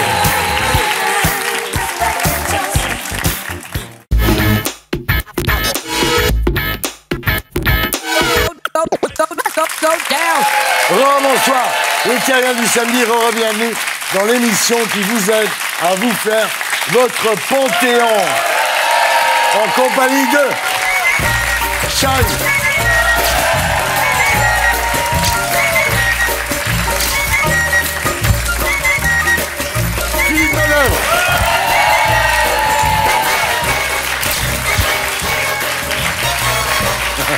Céline Salette.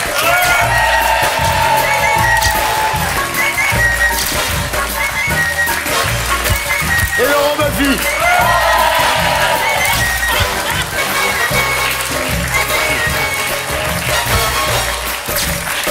Et voilà, on continue avec Shopping, parce qu'un artiste, c'est aussi un code barre. Alors, Philippe Manœuvre, bonsoir. Bonsoir Thierry. Alors, vous êtes ici ce soir pour parler de Rockin' 1000, un concert au Stade de France où vont jouer 1000 musiciens amateurs, l'un après l'autre ou tous ensemble? Non, pas l'un après l'autre.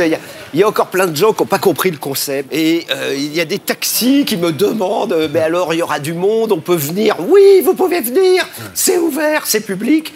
Et effectivement, je ne vais pas faire jouer 4 mecs après 4 mecs, 1000, on serait encore là 4 jours après. Ouais. C'est 1000 rockers qui vont jouer ensemble. C'est super idée. Et le fait que tu aies perdu le blind test, ça va pas préjudice Comme je perds le blind test sur Whitney Houston, ça va pas gêner les rockers, a priori, tu vois.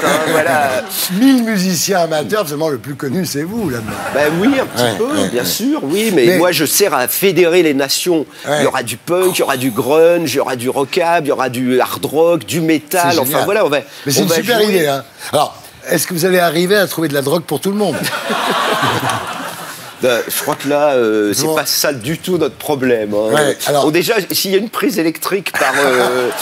parce que 1000 amplis, ça va faire du bruit. Alors, il y a eu un casting sur Internet où chacun a envoyé une vidéo et vous avez sélectionné 350 guitaristes, 250 batteurs, 220 bassistes. Il y a 75 chanteurs et 75 chanteuses, parité, voilà. Et puis tout le monde... Et donc on installe les batteurs dans les virages pour sonoriser tout le stade. On met 150 batteurs d'un côté, 150 de l'autre. Et après on fait comme un millefeuille, les guitaristes, les bassistes, les guitaristes, les bassistes, tous les chanteurs devant. Et ensuite on fait le spectacle. Faut toujours un batteur quand tu fais un millefeuille. Après c'est plus que l'énergie. Et on va jouer les grands morceaux du classique rock pendant 2 heures. Voilà. On va regarder la bande-annonce. Ok.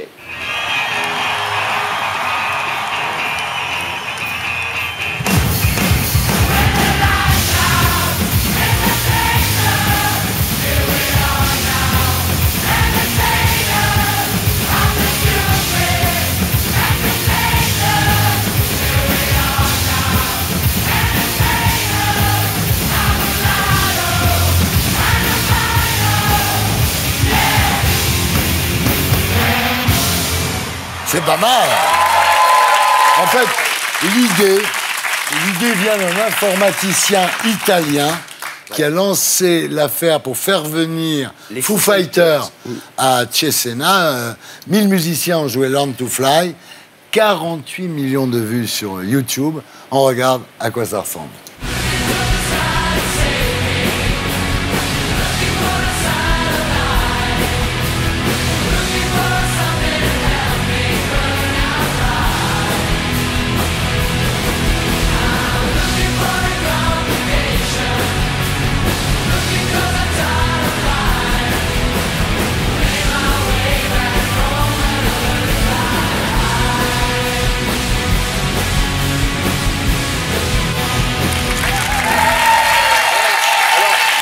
ça, c'était la première fois, donc il n'y avait pas de public.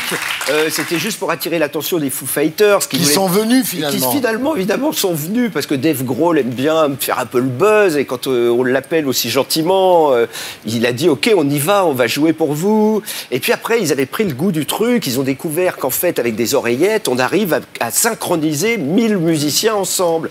Et ça fait un son fantastique. Bah oui. Parce qu'il y a un truc qui se dégage, enfin une ampleur sonore qu'on ne voit que là. Et du coup, ils l'ont fait dans le stade de Florence, 1 fois, 2 fois, 3 fois. Et là, maintenant, eh ben, ils arrivent en France. Et après, ils vont le faire en Allemagne. Voilà. Oui, c'est ça, oui, c'est un truc qui va devenir mondial. On espère que ça va devenir mondial, on espère que ça va être des rendez-vous, ça peut être un rendez-vous régulier. Parce qu'aujourd'hui, le rock, c'est ça. Il y a quand même des années qu'aucune major n'a signé un nouveau groupe ou un nouvel artiste rock. Donc maintenant, c'est à nous de créer les événements rock. Parce que le rock. Matt Pokora, c'est de la merde, ok. Je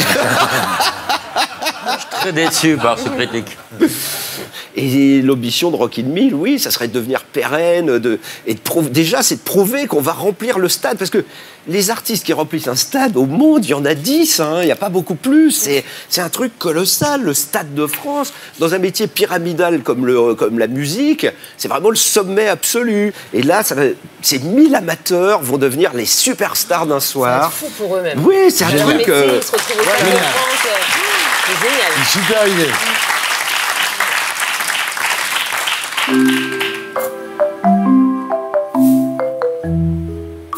Je prends la pause.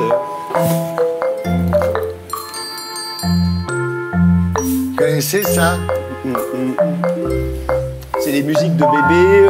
C'est repris ça derrière. Oui, vas-y. Space Oddity pour les petits bébés. Ouais. On va écouter un autre.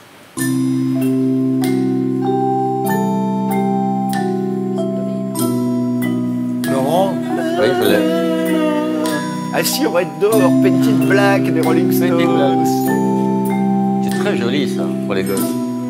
Ça s'appelle Rockabye Baby. C'est Rockabye Baby. Donc j'ai mis ça parce que je voulais vous parler d'Ulysse et de Lily Rock. Vos enfants, ils vont bien? Ils sont fabuleux. Ah ouais? Ah mais parfois je me dis mais qu'est-ce que je fais? Pourquoi je fais tous ces trucs-là? Et quand je les vois arriver, ils sont déments. Franchement, c'est des vrais petits rockers.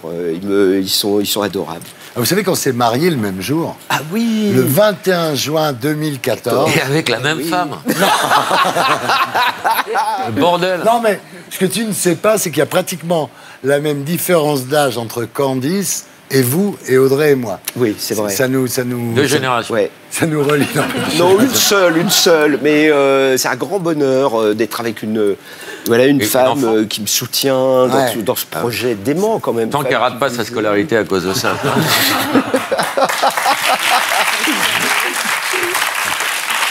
Alors, finalement, Philippe, in your life, est-ce que vous avez été plus sexe, drugs ou rock'n'roll? Rock'n'roll, sinon je serais mort. Ouais. Non, parce que moi, c'est la musique. J'étais venu pour la musique. Alors évidemment, il y a des gens qui, en venant pour la musique, ont découvert la drogue ou des trucs et ils sont partis là-dedans. Mais moi, pas. Moi, j'étais là pour le rock. Et donc, j'ai toujours défendu ça, essayé de me bagarrer pour le rock, pour aider les musiciens. Déjà, ces musiciens anglo-saxons, nous aider à les comprendre. Qu'est-ce qu'ils voulaient, qu'est-ce qu'ils disaient, qu'est-ce qu'ils racontaient. C'était des gangs mirifiques, quoi. On était fascinés par ces bad boys des Rolling Stones. Moi, ils s'habillaient d'une certaine façon. Tous les lycéens de France s'habillaient pareil. On apprenait qu'ils fumaient de l'herbe. Tout le monde voulait fumer de l'herbe. On fumait du thym. On était prêts, quoi. J'ai dit tout le temps, quand on parle des Beatles, je dis tout le temps, quand ils se mariaient, je me mariais. Quand ils divorçaient, je divorçais. Et quand ils se droguaient, je me droguais. Voilà, c'était nos maîtres. On a tout fait comme eux, quoi. C'est exactement ça. Et aujourd'hui, ils sont encore là, les Stones. Et nous, on est encore là. Et c'est merveilleux, quoi. Donc, waouh.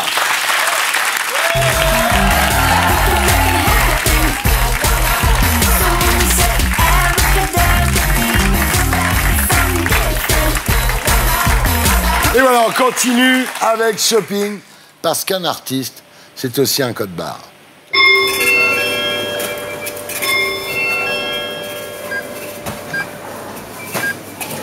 Shine, bonsoir. Vous êtes ici ce soir pour votre nouvel album, le 7e, intitulé Agapé, qui est donc dans les bacs depuis hier.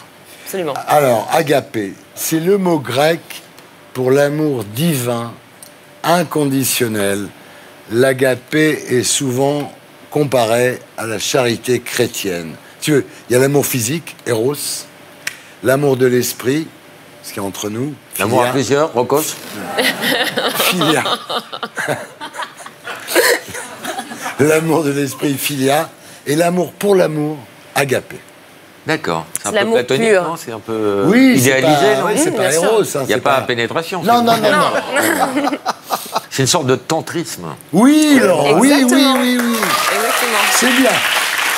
Ou alors, à l'époque de Notre-Dame de Paris, on aurait parlé d'amour courtois. Oui. Ça t'a fait du bien de parler de Notre-Dame de Paris? Alors, il y a Lago. Là, vous revenez sur votre chute. Alors, Lago, c'est-à-dire la fille, hein, je te le dis. Vous revenez sur votre chute quand vous avez sauté dans le public à Bercy. Oui. Et vous réglez vos comptes avec le rappeur Damso. Tout à fait. Alors, en 2015, il chantait « T'es passé partout comme la chatte à Scheim ». Non, la chatte 2, Chaim, il a bien parlé quand même. Non, Voilà. il a de la chatte 2 et pas la chatte 1. Ah, il parle français, en fait. Il a quand même bien écrit. Mais il dit la capsule Apollo, ce qui n'est pas...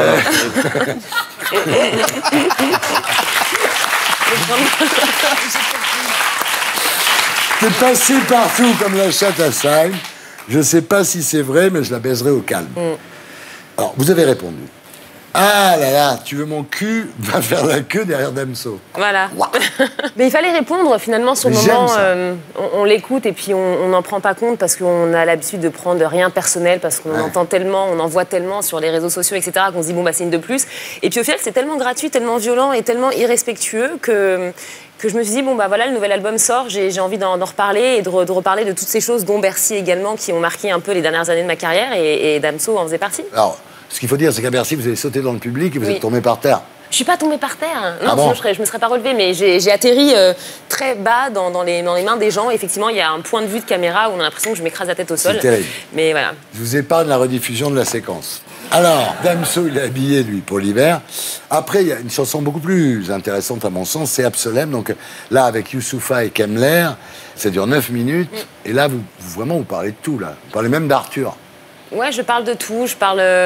C'est un peu comme une confession à l'image de l'album aussi, qui sonne comme comme une rédemption, où je parle véritablement, en fait, sans langue de bois, où je parle de mes démons, des choses qui sont moins bien allées dans ma vie. Ouais. Et avec l'aide de Youssoupha, le fait de ne pas les avoir dites moi-même, ça m'a aidé à les assumer. Ouais. Et le fait que ce soit Youssoupha qui l'écrive et Kemler, sans me connaître en plus, en connaissant que la femme qui voit la télé, en ne voyant que Shine, j'ai été très touchée, en fait, de leur compréhension. Voilà, j'ai pris ça vraiment comme de l'amour. Et puis à Puerto Rico, donc avec VG Dream, et ça c'est vraiment du reggaeton pour le coup. Effectivement, je suis quelqu'un d'assez solaire quand même, malgré tous ces démons qu'on a tous. Je suis plutôt optimiste et j'aime faire la fête, j'aime m'amuser, j'aime danser, et j'avais envie d'en plus emmener cet album sur scène, donc il fallait aussi des titres qui bougent, quoi.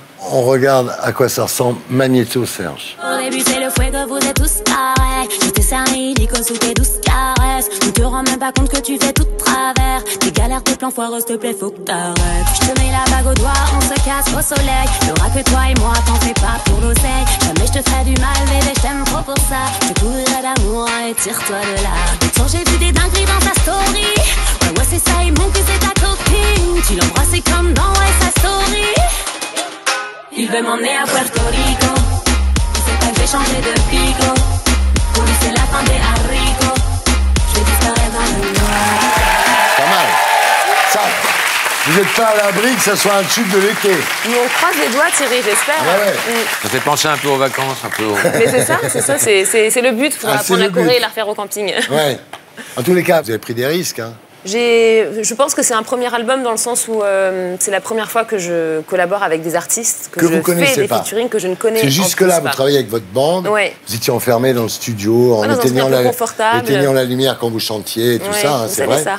Et là, d'un seul coup, vous êtes sorti de votre zone de confort, des gens que vous avez découverts pour la fabrication de ce disque. Absolument. Et ça m'a bouleversée au départ parce que j'étais, encore une fois, cette réserve et cette timidité, malgré tout, qui était encore très prenante. Il a fallu que je casse un peu tout ça et que je me fasse un peu violence. Question timidité, vous allez mieux, là. Ça va mieux, bien sûr, mais je crois que... Je le vois, moi, parce que chaque fois qu'on se rencontre, ça va mieux. C'est vrai. C'est vrai. C'est vrai. Alors, tournée à partir de juin, Palais des Sports au Dôme de Paris, le 22 juin, c'est ça.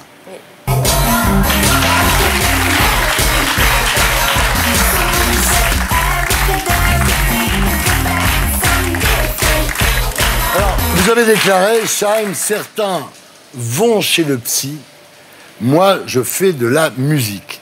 Alors on va faire le point sur votre état psychique. On va faire une interview psy.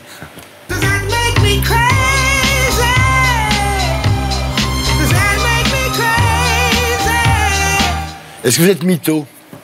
Oui, comme tout le monde. Mais pas beaucoup. Est-ce que vous êtes mégalo? Non, pas tellement. Vous êtes parano? Non. C'est pas bien d'être parano. Hein. Là, C'est pour moi que tu as dit ça? En même temps, tu sais quoi? Les paranos aussi ont des ennemis. Est-ce que vous êtes schizo? Non, c'est pas de la schizophrénie à l'état pur, mais... Il y a quand même Tamara et Chaim, quand même. C'est une forme de schizophrénie, quand même. Non, mais je suis plusieurs femmes, et effectivement, j'ai eu besoin de ce personnage de Chaim un peu poussé à l'extrême, pour avoir le courage d'exister, de monter sur scène et d'être exubérante, et de m'éloigner de la nana que j'étais dans la vie de tous les jours. Mais après, c'est pas de la schizophrénie complète, c'est peut-être un dédoublement de personnalité un léger. peu quand même, Hystéro. Ah, je peux. Ah ouais. Ouais, jeune, je l'étais fortement, c'était terrible, ouais. Ça se traduisait comment? Vous voulez pas voir ça? Non, c'était... Elle vomissait du verre et sa tête tournait à 360. Non, c'était physique, c'était surtout dans mes relations amoureuses. Maintenant, non, mais quand j'étais jeune, j'étais assez incontrôlable. Ouais. Vous avez vu que je vous parle pas du joueur de tennis, là? Merci, c'était presque bien. J'en parle pas. J'en ai eu marre à un moment... Je me dis, c'est chiant. Nympho, vous êtes nympho? Un peu comme... Enfin, normal, non? Comme tout le monde. Vous êtes maso? Oui, mais... Vous aimez bien qu'on vous fasse mal? J'aime bien me faire mal, moi. Un masochisme qui est auto-centré. Auto-maso, ce n'est pas le crocodile sur les tétons. Et puis démarre avec la batterie. Non, justement, c'est plus mental, psychologiquement que physiquement. Vous êtes homo? Je suis curieuse. Mais pas... Mais j'adore les hommes. Ouais, voilà. Donc je ne suis vous préférez les hommes à choisir. Oui. Sur une île déserte, portez avec un mec. Ouais. Est-ce que vous êtes exhibo? Non. Ah, on va revoir les photos. Non,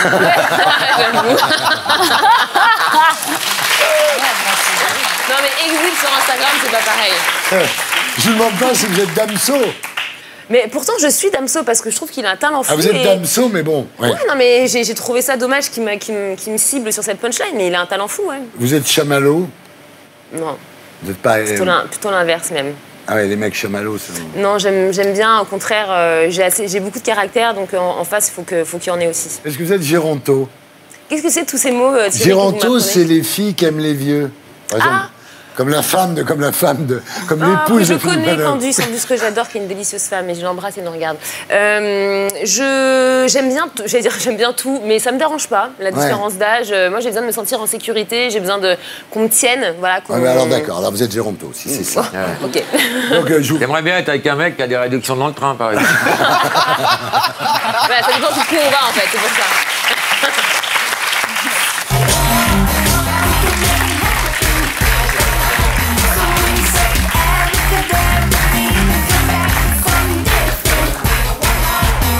Et maintenant, c'est l'heure des infos de Viso.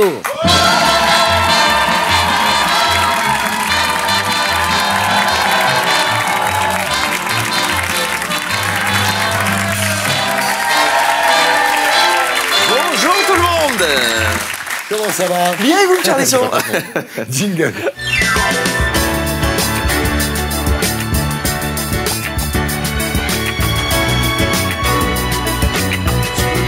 Est-ce que je peux venir au concert? Je sens qu'il y a un bon début quand même. Il veut jouer, Allez, si vous voulez des instruments, hop, je vous prête. Ah, cassette au moins. Allez, ah oui, il y a de tout, Allez Thierry, une fois n'est pas coutume, je commence par mon pays avec cette information qui vient de Belgique. Voici donc les poutres que l'entreprise belge va vous apporter en France pour consolider Notre-Dame de Paris. Et sans vouloir me vanter, je peux vous dire que les poutres belges, c'est du solide. Alors, oui, c'est élégant. Tant qu'on est...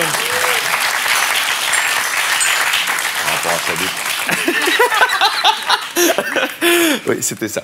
Tant qu'on est chez moi, automobile, quand les Belges luttent contre la pollution en taxant les véhicules propres mais français. On fait ce qu'on veut. C'est une juste vengeance puisque vous nous avez taxé la dernière Coupe du Monde de football. Ça passe pas, ça. Ça passe pas, c'est le somme. Grosse somme. En revanche, il y a une compétition, à mon avis, vous n'allez pas la gagner parce qu'on l'organise nous, la Belgique, à l'initiative du premier festival de la Coupe Mulet en Europe. Là, bon, on a un gros favori qui vient de chez nous, c'est évidemment Jean-Claude Van Damme. Il était beau. Il était beau. En France, il y a du candidat aussi, bien sûr, Christophe Castaner, hein, qu'on attend vraiment à une belle place. Et quelques challengers, comme ce jeune Apollon. Voilà, assez beau sur sa Coupe Mulet d'époque. Oui, et encore un outsider, évidemment, qu'on attend avec impatience, c'est lui. Ouais. Retirez-moi Photoshop.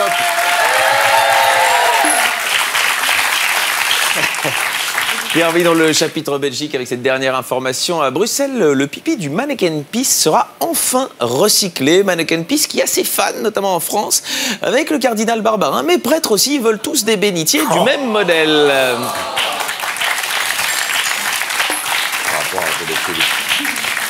Passons à la France. Près de 700 000 conducteurs roulent sans permis de conduire. Et encore, c'est encore plus dangereux parce que parmi ces gens, il y a des femmes. Mais je l'ai fait exprès. Je suis... non, c'est nul. Je sais. Je vais me rattraper avec un article voilà, qui va mettre en valeur justement les femmes et la conduite cette année. Enfin, un équipage 100% féminin prendra le départ des 24 heures du Mans de moto. Moto. 24 heures, ce sera plus les 17h30, le temps qu'elle se prépare, qu'elle se maquille, qu'elle s'habille. Mais voilà. Judiciaire. À Tours, il voulait lancer des pommes de terre remplies de cannabis aux détenus. Il voulait faire ce qu'on appelle du hashish parmentier.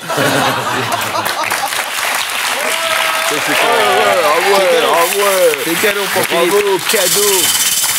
Santé.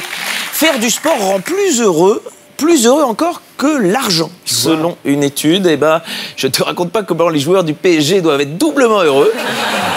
En revanche, les SDF, avant de vous coucher sur votre carton, à même le sol, n'oubliez pas de faire 150 pompes et vous verrez, ça ira tout de suite beaucoup mieux. Autre étude pour diminuer le stress, passer au moins 20 minutes par jour dans la nature et c'est vrai que ça marche. Moi, quand je suis un peu stressé, je passe 20 minutes au bois de Boulogne, on est hyper détendu en revenant.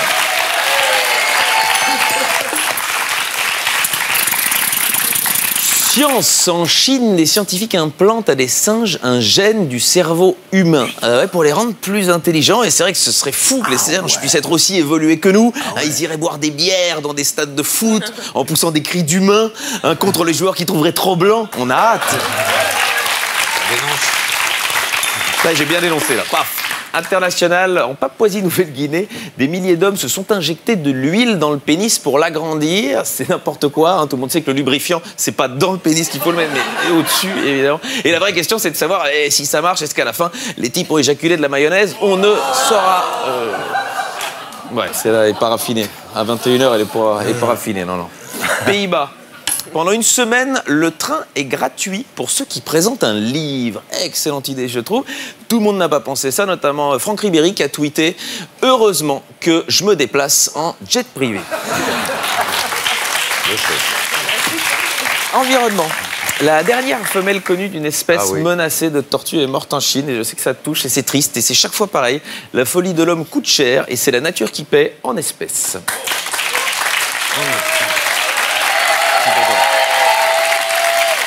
Culture, à Marseille. On inaugure la première salle de cinéma avec des lits et des plaids. J'imagine qu'on diffuse que du cinéma français. Je suis désolé. Je base tout sur les clichés. Je suis pas très... On y va, People. Matt Pokora révèle faire ses préliminaires sur ses propres chansons. Et tant qu'on est dans les révélations, moi je vous le dis, moi je fais l'amour uniquement sur du Scheim. Si. D'abord, les préliminaires, c'est sur Si tu savais. Puis je commence sur Et alors. Et puis je passe à Tourne, bien évidemment. Et je termine par Je prends sur moi. Et évidemment.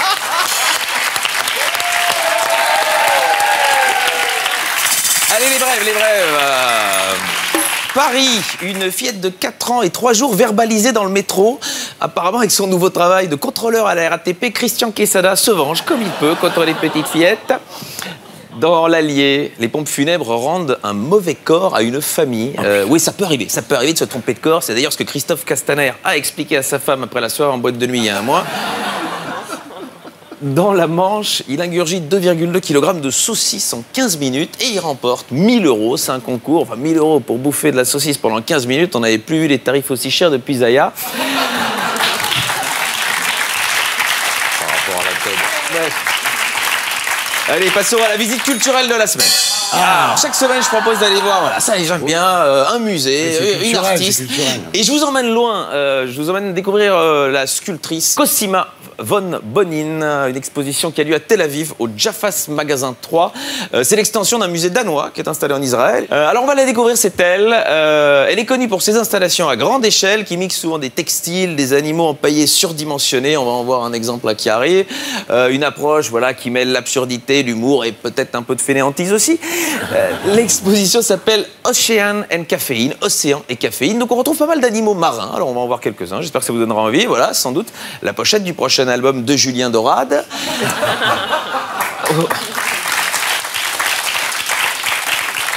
C'est mignon, c'est pour les enfants.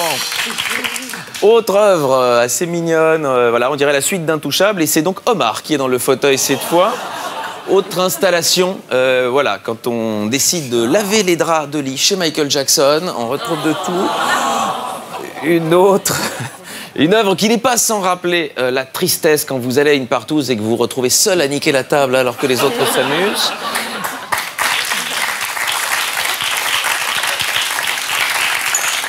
C'est joli, hein? C'est joli, c'est sympa, on peut y aller en famille. La suivante, assez sympa, Paul Le Poulpe qui est allé chez Dizigual. Et alors ma préférée, voilà, 2 moules sur une balançoire, sans doute la suite du mouvement Balance ton porc. Cosima von Bonin lance Balance tes moules. Et on reste dans la poésie avec voilà, le fameux sextoy de Jeanne Masse, en rouge et noir, toujours. Hein. Par rapport à la chanson. Voilà, c'est ça, par rapport à la chanson. Et puis la dernière, voilà, j'aime beaucoup, un roule à pâtisserie aux couleurs LGBT, idéal pour faire des petits fourrés ou pour calmer un homophobe. Allez-y, à Tel Aviv jusqu'au 30 août, car l'art, c'est comme la politique, c'est pas parce qu'on n'y comprend rien, on peut pas en parler. Ouais, c'était les oreilles. On se ici la semaine prochaine, voilà. C'était les Terriens du samedi, avec Jean-Marie Roy, Charles, Philippe Malin, Céline Salette, Pio Marmal et Laurent Bafou. Merci à tous ceux qui m'ont aidé à faire cette émission. À demain, 18h45, pour les Terriens du dimanche, avec Yann Brossard et Chantal Goya. Bonne semaine.